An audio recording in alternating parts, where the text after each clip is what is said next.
जानते हैं इस समय हमारे देश में कितना अनक्लेम्ड पैसा बैंक्स, एम्प्लॉय प्रोविडेंट फंड्स और बाकी इंस्टीट्यूशंस के पास पड़ा हुआ है? 1,56,539 करोड़। जानते हैं ये क्यों होता है? क्योंकि पॉलिसीज और इन्वेस्टमेंट्स करते वक्त हम सारी डिटेल्स ध्यान से नहीं भरते। कंपनीज को अक्सर पता ही नहीं होता कि हमारा पैसा हमें और हमारी फैमिलीज तक कैसे पहुंचाएं। आपने तो अपने फॉर्म्स ठीक से भरे हैं ना? हाय, I'm Vani and I've been a part of the news industry for over a decade now. और मैं अपने एक्सपीरियंस से एक बात ज़रूर कह सकती हूँ कि इंश्योरेंस एक ऐसा सब्जेक्ट है जो जितना इम्पोर्टेंट है उतना ही मिसअंडरस्टूड भी है। LIC और मैं इस वेब सीरीज़ के ज़रिए इंश्योरेंस के बारे में कुछ गलतफहमियाँ दूर करना चाहते हैं।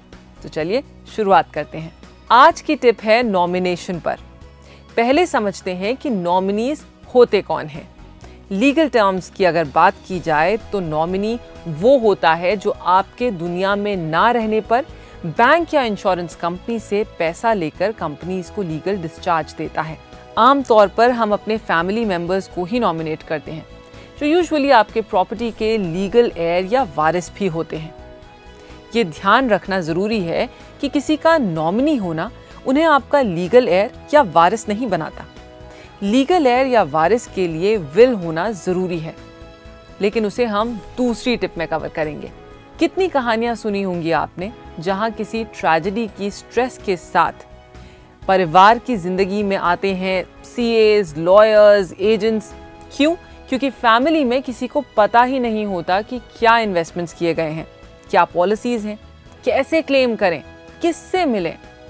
कई बार ऐसा भी होता है कि जब हम यंग एज में इन्वेस्ट करना शुरू करते हैं तो जहां भी नॉमिनी का मैंडेटरी ऑप्शन होता है, हम यूजुअली अपने पेरेंट्स का नाम लिख देते हैं। होपफुली उनको ये बात बता भी देते हैं। सालों बाद जब हमारे पेरेंट्स इस दुनिया में नहीं रहते, किससे याद रहता है कि कौन से इन्वेस्टमेंट प्लान में मम्मी या पापा का नाम दिया था?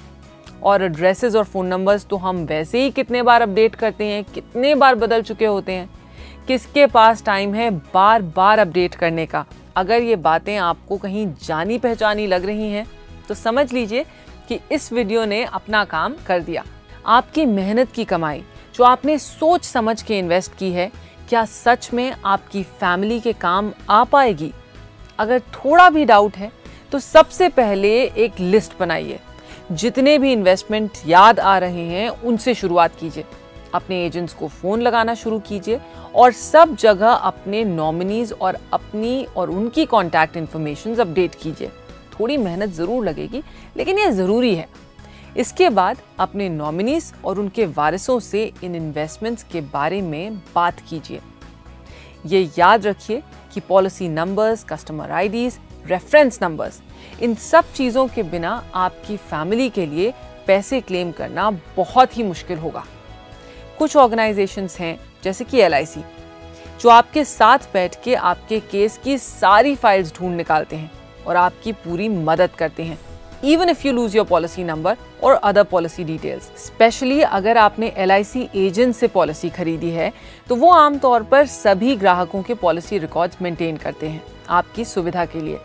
एक आदत बना लीजिए कि हर साल जब आप टैक्स रिटर्न्स फाइल करें तो लगे हाथ ये लिस्ट भी अपडेट कर लें और अपने फैमिली के साथ शेयर कर लीजिए। और हाँ, अगर आपके नॉमिनीज माइनर हैं तो उनके अपॉइंटीज या केयर टेकर्स को भी लूप में ज़रूर रखिए। ये बेहद ज़रूरी है।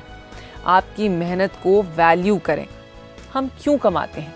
अपनी खुशियों के लिए, अपनों के लिए, उनके बेहतर भविष्य के लिए, करेक्ट? तो जब मेहनत करने से पीछे नहीं हटे तो मेहनत को सेफगार्ड करना क्यों भूलें? इस हफ्ते आपके 2 मिनटों के लिए बहुत शुक्रिया मेरे और LIC की ओर से। हमारा show life insurance made easy हर हफ्ते आपके लिए हाजिर है। तो अगले हफ्ते फिर मुलाकात होगी। हम 2 मिनटों में बात करेंगे एक नई टिप पर।